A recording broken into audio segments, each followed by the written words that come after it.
Hello friend. स्वागत करता हूं आप सभी के इस वीडियो में जिसमें हम लोग साइंस के कुछ ऑब्जेक्टिव पढ़ेंगे और इसमें देखेंगे अम्ल और किस पदार्थ में कौन से अम्ल की उपस्थिति होती है, किस पदार्थ में कौन से अम्ल की उपस्थिति होती है और इसके बाद हम लोग देखेंगे कि किस पदार्थ का पीएच मान कितना होता है। ठीक है, तो आइए बिना देर किए स्टार्ट करते हैं। ठीक है, पदार्थ में अम्ल की उपस्थिति, पदार्थ में अम्ल की उपस्थिति। सबसे पहले हम लोग ये समझते हैं कि ये अम्ल है क्या। ठीक है, अम्ल क्या है तो आप लोगों को बता दें कि जब हम लोग कुछ पुराने समय की बात है कि जब हमारे देश में या कहीं भी जब मानव विकसित नहीं हुआ था, उस टाइम कि जो वैज्ञानिक थे उनके पास लैब नहीं था, तो हम लोग अम्ल की पहचान किस प्रकार से करते थे।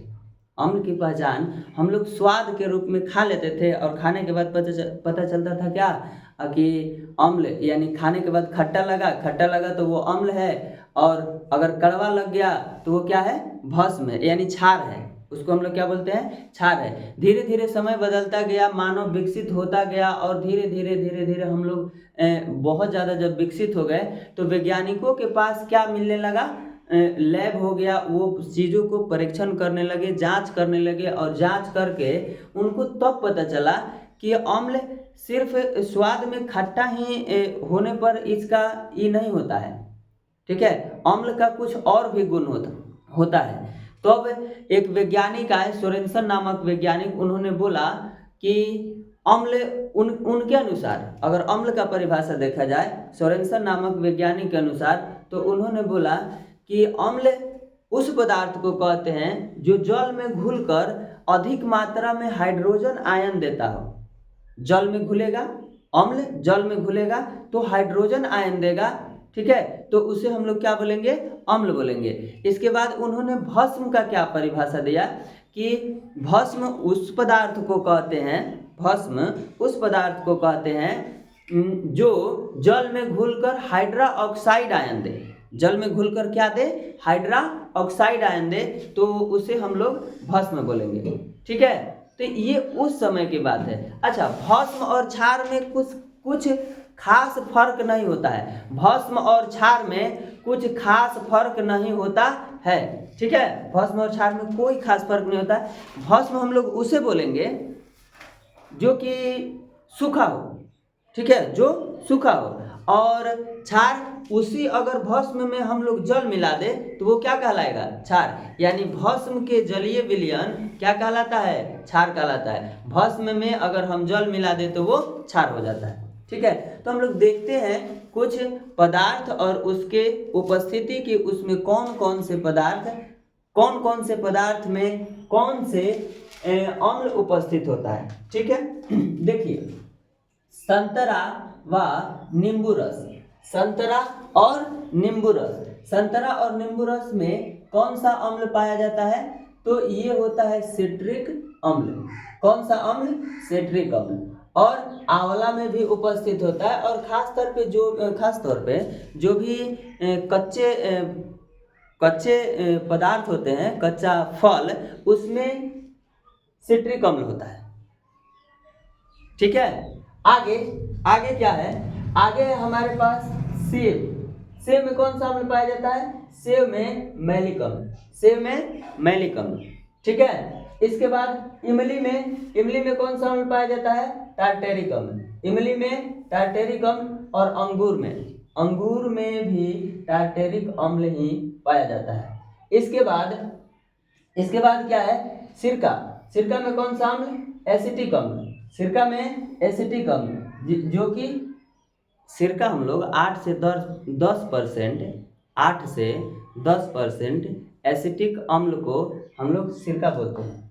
ठीक है, 8 से 10% एसिटिक अम्ल को क्या बोलते हैं, सिरका बोलते हैं। और सिरका में कौन सा अम्ल पाया जाता है, एसिटिक अम्ल पाया जाता है, जो कि अचार बनाने में इसका उपयोग किया जाता है रक्षक के रूप में। अचार बनाने में इसका उपयोग किया जाता है रक्षक के रूप में। ठीक है, इसके बाद दही में कौन सा अम्ल पाया जाता है? दही में लैक्टिक अम्ल पाया जाता है। दही में लैक्टिक अम्ल पाया जाता है। दूध से दही बनता है।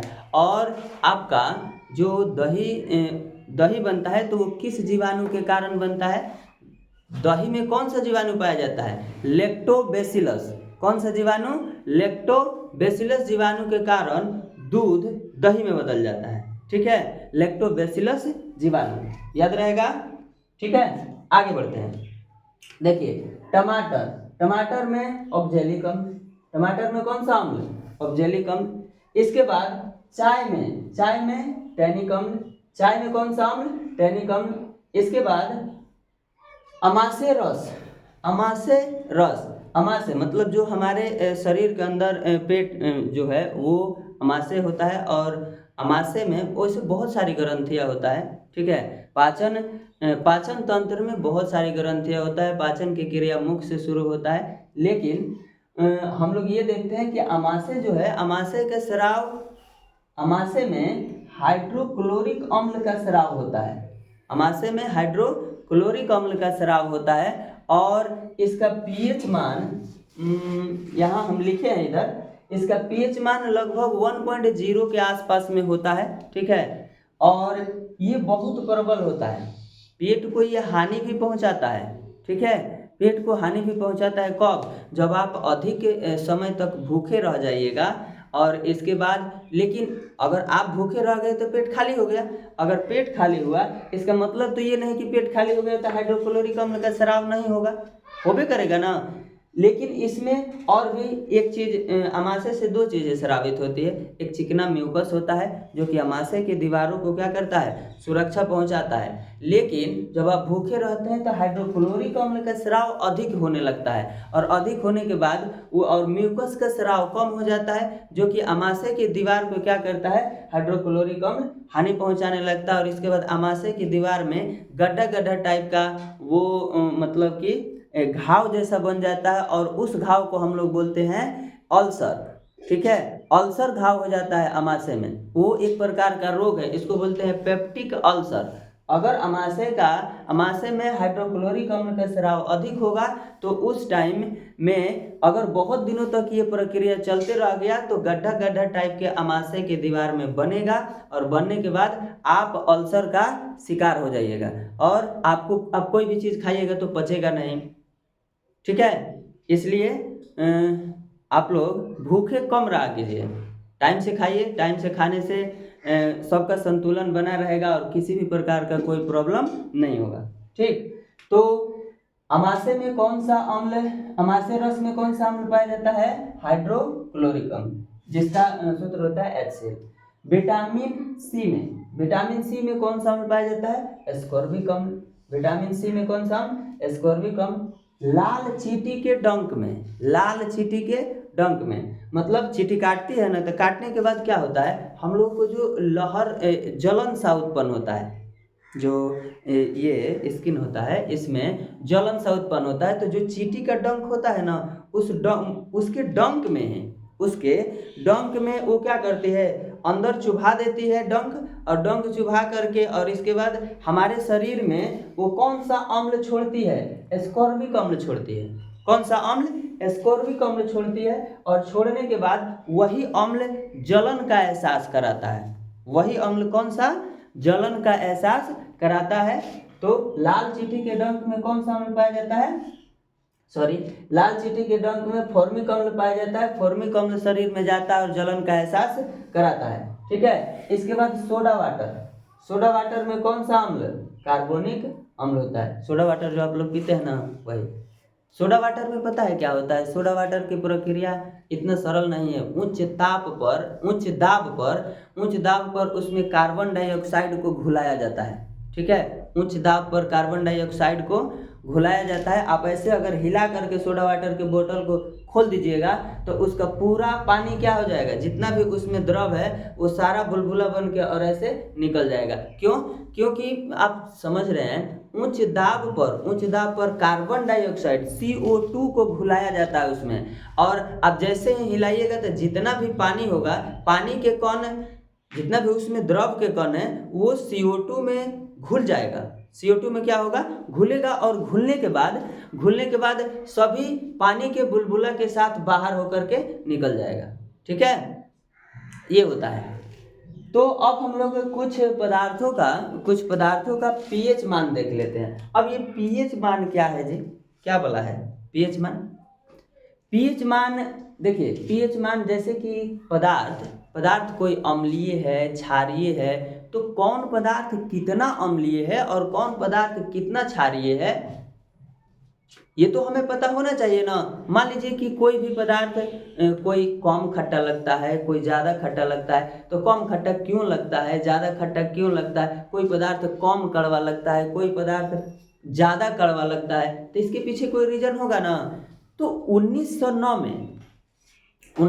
में सोरेनसन नामक वैज्ञानिक ने एक स्केल का पता लगाया और उन्होंने बोला कि किसी भी विलयन का pH मान 0 से 14 के बीच में ही होगा, 0 से 14 के बीच में। ठीक है, और उन्होंने दर्शाया कि 0 और 14 के बीच में ही कोई भी विलयन का pH मान होगा, वो चाहे अम्लीय हो या क्षारीय हो। इसके बाद उन्होंने बांटना शुरू किया। बांटा क्या कि बीच में 7 आता है, 0 से 1 2 3 4 5 6 7, और इसके बाद 7 हो गया, 8 9 10 11 12 13 14। तो 7 को क्या रखा कि जिस विलयन का pH मान अगर 7 है तो वो विलयन कैसा कहलाएगा, उदासीन। कैसा कहलाएगा, उदासीन। इसके बाद जिस विलयन का pH मान 7 से कम है, जैसे जैसे घटते जाएगा, जिस विलयन का pH मान 7 से कम है वो विलयन कैसे कहलाएगा, अम्लीय। ठीक है, अम्लीय। 6 तो बहुत कम अम्लीय, 5 तो उससे भी ज़्यादा अम्लीय। मतलब जैसे जैसे आप 7 से नीचे घटते जाइएगा, अम्लीयता क्या होते जाएगा, बढ़ते जाएगा। प्रबल अम्लीय कब हो जाएगा, जब 1 पर जाएगा। प्रबल अम्लीय कब होगा, जब 1 पर जाएगा। अब हम लोग अम्ल के प्रकार में जाएंगे तो वहाँ प्रबल अम्ल, दुर्बल अम्ल होता है। इसके बाद आप भस्म में जब जैसे जैसे 8 होगा, 9 होगा, 10 होगा, उधर प्रबल क्षारीय बढ़ते जाएगा। तो pH स्केल का खोज किसने किया था, सोरेनसन नामक वैज्ञानिक, और कब, 1909 ईस्वी में। ठीक है, तो उसी स्केल के सहायता से कुछ पदार्थों में अम्ल को माप करके कि किस पदार्थ का pH मान कितना होता है और नाप करके और दिखाया गया है, तो हम लोग उसी को देखेंगे। और इस सारणी से आपके एग्जाम में कम से कम 2 या 3 नंबर तो फिक्स आएगा, साइंस में फिक्स है, कोई नहीं रोकेगा। देख लीजिए, तो हमारे पास क्या है, यही अमाशय रस का pH मान कितना होता है जी, 1.0, मतलब ये लगभग 1 के ही बराबर होता है, इसको 1 ही बोला जाएगा। इसके बाद नींबू रस का pH मान कितना, 2.5। सिरका का pH मान कितना, 3.0, मतलब इसको आप 3 भी बोल सकते हैं, कोई दिक्कत नहीं है। इसके बाद टमाटर रस कितना, 4.1।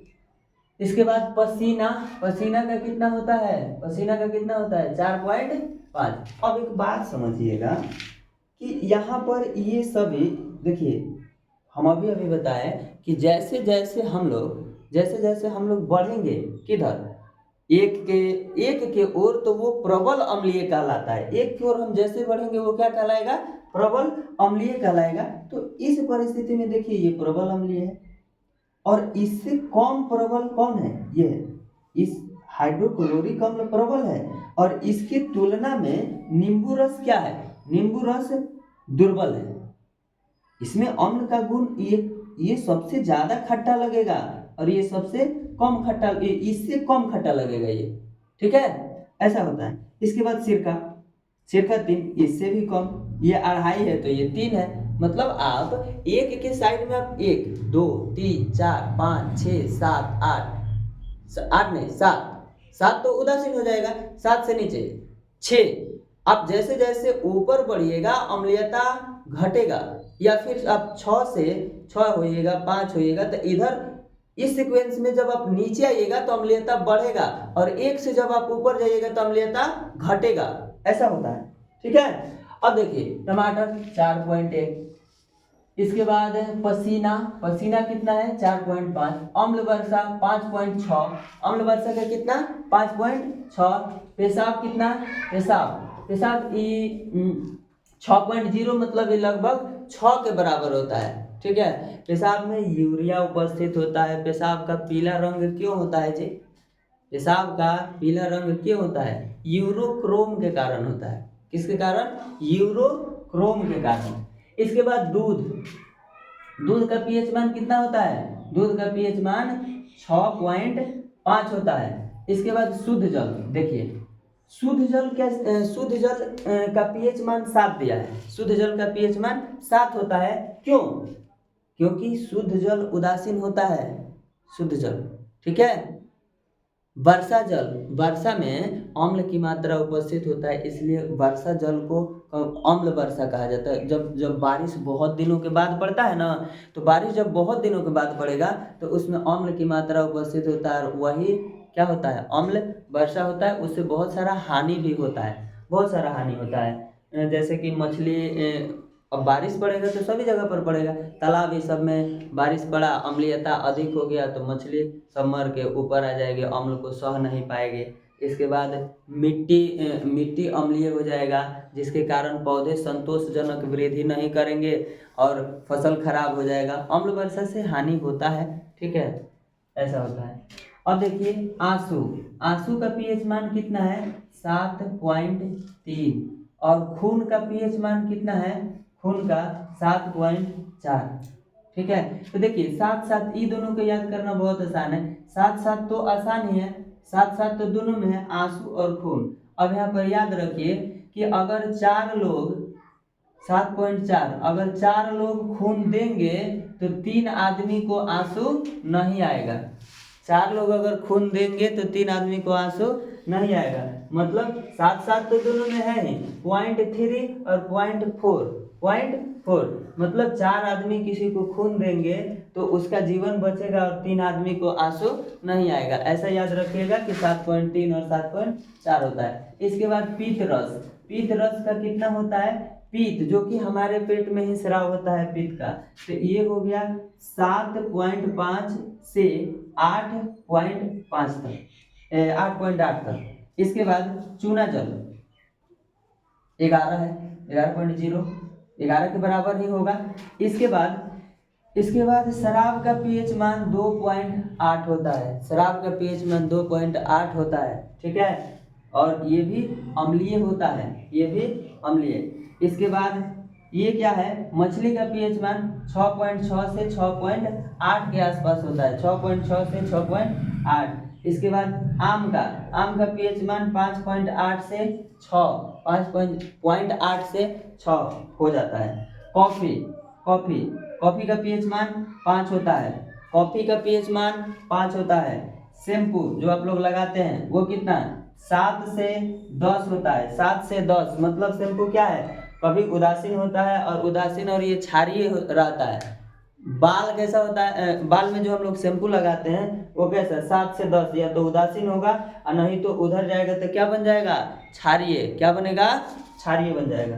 इसके बाद मक्खन, जो दूध, आप लोग दूध से मक्खन निकलता है ना, दूध से मक्खन, उसका कितना पीएच मान होता है? 6.1 से 6.4 के आसपास में होता है। मतलब ये कुछ अम्लीय होता है, क्योंकि 7 नहीं ना है जी, 7 से नीचे है तो अम्लीय है। इसके बाद समुद्री जल का पीएच मान कितना? 8.5, मतलब ये क्या है? अम्लीय है? नहीं। अम्ल है? नहीं, क्षारीय है। समुद्री जल कैसा होता है? क्षारीय होता है। ठीक है, उसमें बहुत सारा लवण पाया जाता है, 8.5 के आसपास में होता है। ठीक है, तो आप लोग इसे अच्छे से देख लीजिएगा, और आगे का वीडियो हम लोग आगे कंटिन्यू करेंगे। ऐसे ही एग्जाम के पॉइंट ऑफ व्यू से आप लोगों को साइंस बताया जाएगा। इसके बाद फिर आगे का क्लास आगे। Thank you.